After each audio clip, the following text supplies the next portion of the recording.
పూర్వీకి స్వాగతం.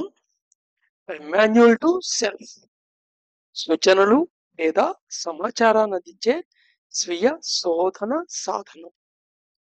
దేనికి సాధనం ఇది? To know the self,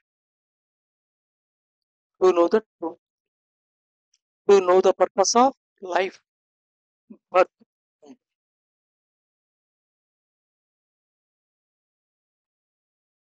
so మనం అసలు యోగా అంటే ప్రపంచాన్ని అంతటికి గుర్తుకొచ్చేది ఆసనాలు. పార్ట్ లో ఉన్నాం. Asanas are a relatively small aspect of yoga.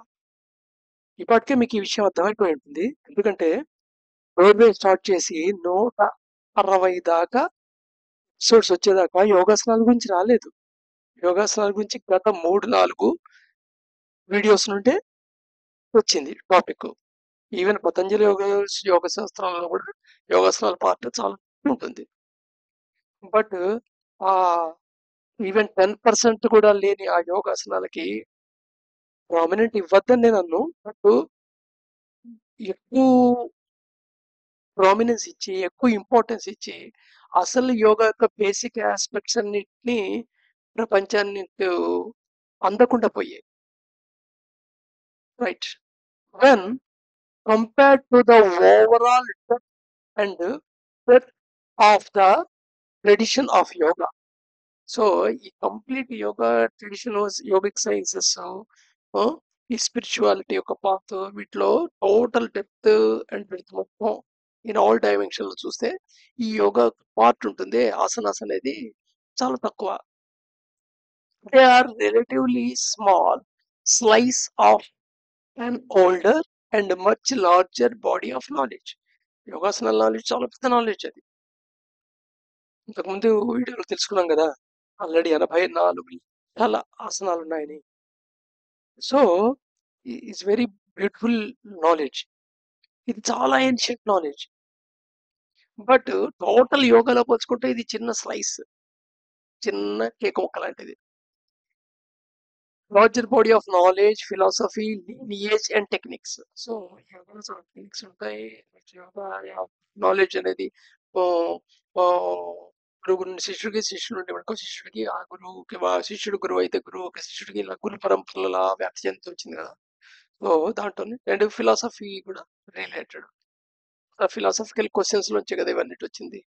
అసలు ఏంటి ప్రపంచం, ఏంటి పుట్ట, ఏంటి చావు, పుట్ట చావు అవధులు ఏమన్నా ఉందా, నిజంగా భగవంతుడు ఉన్నాడా, ఏంటి అసలు ఈ ప్రపంచం, ఏంటి ఏ లాస్ మీద ఈ ప్రపంచం నడుస్తుంది, వీటి గురించి ఆలోచించేదే ఫిలాసఫీ.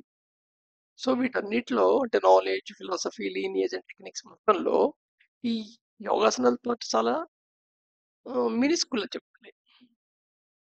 అంటే అదే ప్రపంచం, అదే యోగా అనుకోవద్దు అని, అంతకంటే లేదు. అది ఇంపార్టెంట్ కాదు అని కాదు నా ఉద్దేశం. The most important point to remember today is that most of the teachers, schools and ashramas explaining and teaching these asanas throughout the world. Not even 2% know and understand. ఇది ప్రత్యేకించి ఒకళ్ళెవరిని కించపరిచి ఉద్దేశంతో ఈ సెంటెన్స్ రాయలేదు. ఇది ఈ స్పిరిచువల్ సైన్సెస్ గురించి almost all 1 life time work చేసిన PJ షెహర్ ఒక బుక్ లో తను చెప్పిన అభిప్రాయం. చాలా given very fair chances for every school of yoga అని చెప్తాడు తను ఒక లైఫ్ హిస్టరీలో. సో ఎనీవే దాంట్లోకి డీటెయిల్స్ లోకి వెళ్ళొద్దు. సో ఈ యోగా చెప్పే టీచర్లు కానీ, యోగా స్కూల్స్ కానీ, యోగా ఆశ్రమాస్ కానీ, వీళ్ళు కరెక్ట్ గా ఆ యోగాసనం ఎందుకు వేయాలి, లేకపోతే అసలు దాని పర్పస్ ఏంటి అనేది క్లియర్ నాలెడ్జ్ లేదా అండర్స్టాండింగ్ లేకుండా జరిగిపోతుంది అనేది వాస్తవమే. What they are doing and asking their people to do and for what purpose, only ఆరోగ్యం కోసం అన్నట్టుగా చెప్తుంటారు, ఏకాగ్రత కొనడానికి చెప్తుంటారు. This means 98% of those who are engaged in yoga asanas do not do it incorrectly. తెలిస్తే కరెక్ట్గా చేస్తాం. థాట్లెస్లీ. అలాగే ఆలోచన లేకుంటుంటే ఏదో ఆలోచన ఉంది. కరెక్ట్ ఆలోచన కాకుండా చేస్తున్నట్టు, రైట్ ఆలోచన కాకుండా చేస్తున్నట్టు.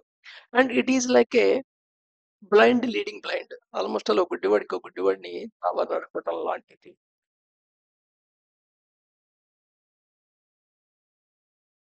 Those asanas were taught in ancient India ages ago. చాలా ఈ ఆసనాస్ వీటి గురించి అయితే పతంజలి కన్సాలిడేట్ చేశాడు. అప్పటికే యోగాసనాలు ఉన్నాయి నిజానికి. వాటన్నిటిని ఒక కంపైలింగ్ చేసి కన్సాలిడేట్ చేశాడు. సో అందుకని డేట్ బ్యాక్ చెప్పలేము. ఎప్పటి నుండి ఈ ఆసనాలు వీటిలో ఉన్నాయి ఏంటి అనేది. ఇది ఒక నాలెడ్జ్ ప్రవాహం కింద వచ్చింది అనేక మంది ఋషుల దృష్టి. And by now nature has made the human frame much more sensitive. అయితే ఆల్రెడీ ప్రెసెంట్ పొజిషన్ లో హ్యూమన్ చాలా sensitive. Nature already one sensitive frame, human frame ని సెన్సిటివ్ చేసేసింది. And some of these asanas if indulged would seriously harm rather than heal. కాబట్టి actual గా అనాలోచితంగా చేస్తే అవి హీల్ చేయడానికి బదులు హార్మ్ చేసే అవకాశం కూడా ఉంది. A few that would be very mild and are necessary for daily wear and tear of the body. అయితే వీటిలో కొన్ని మైల్డ్ ఉన్నాయి, చాలా important daily wear and tear కి, బాడీని మెయింటైన్ చేయడానికి. And toning of the nerves, అలాగే మన నర్వ్స్ ని టోనింగ్ చేయడానికి. సైలెన్సింగ్ ద సెంటర్స్, అలాగే మనలో కూడా సెంటర్స్ కాన్స్టెంట్ గా డామినేట్ చేస్తుంటాయి కదా, ఈ సెంటర్ సెంటర్. సో వాటిని సైలెన్స్ చేయడానికి, బ్యాలెన్స్ చేయడానికి. As an aid in our program of construction and reeducation. So self తెలుసుకునే ప్రాసెస్ లో మనం ప్రోగ్రామ్ కన్స్ట్రక్ట్ చేసుకోవడంలోను, మన మైండ్ ని మనం రీఎడ్యుకేషన్ చేసుకోవడంలోను కొన్నిటి వరకు వాడతాం మైండ్ వాటికి. 4-fold ఎఫెక్ట్ ఆఫ్ ఆసన, ఇది చాలా ఇంపార్టెంట్ పాయింట్. యాక్చువల్గా ఈ 4-fold ఎఫెక్ట్ గురించి చదివిన తర్వాతే నాకు ఒక అవగాహన వచ్చింది. అంతవరకు ఆసనాలు వేయటం అంటే ఏంటంటే ఒక రకంగా చెప్పాలంటే జిమ్నాస్టిక్స్ లాగానో, లేకపోతే ఎక్సర్సైజ్ రూపంలోనో, లేకపోతే దీనివల్ల ఏదో మేలు జరుగుతుందేమో అనే థాట్తోనూ తెలిసిందే.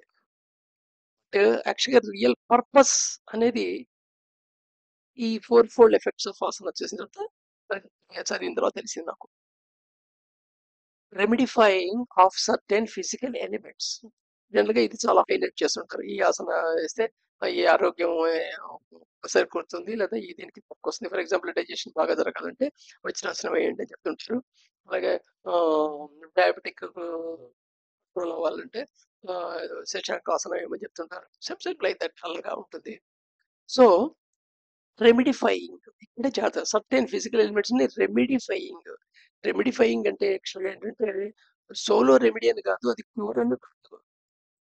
రెమిడియల్ టీచింగ్ అనేది ఎప్పుడు చేస్తారు? ఒక స్కూల్లో, ఒక ఎడ్యుకేషన్ ఇన్స్టిట్యూట్ లో ఆల్రెడీ వాడికి పాఠం చెప్పేసిన తర్వాత కొంతమంది డల్ గా ఉన్నారో చూసి వాళ్ళకి అడిషనల్ బూస్ట్ ఇస్తారు, దాన్ని రెమిడియల్.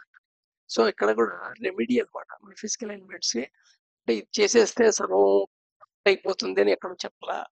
బట్ కానీ ఇవి రెమిడియల్ వస్తాయి. రెమిడియల్ ఏంటంటే యాడింగ్ మాట, దాన్ని యాడ్ చేయడం. సో ఏదైతే ఉందో ఆ డిఫెక్ట్ ని ఫేస్ చేయడానికి ఇవి కూడా ఉపయోగపడతాయి.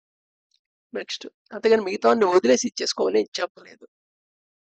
Training control on certain nerve centres, అలాగే మన బాడీ అంతా చాలా నర్వ్ సెంటర్స్ ఉంటాయి, వాటిలో పర్టికులర్ నర్వ్ సెంటర్ ట్రిగర్ చేయడానికి, దాని మీద కంట్రోల్ చేయడానికి కూడా పనికొస్తుంది. Keeping in abeyance the overpowering effects of play of qualities of ఈ అండ్ ఎస్ సెంటర్స్, ఇది చాలా ఇంపార్టెంట్.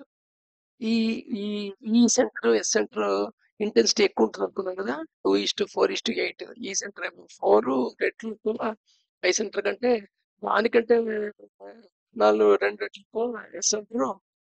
సో దేర్ ఫోర్ ఇవి ఓవర్ పవరింగ్ చేస్తుంటాయి, పవర్ఫుల్ గా ఎప్పుడు ఇవే డామినేట్ చేయడానికి ట్రై చేస్తుంటాయి.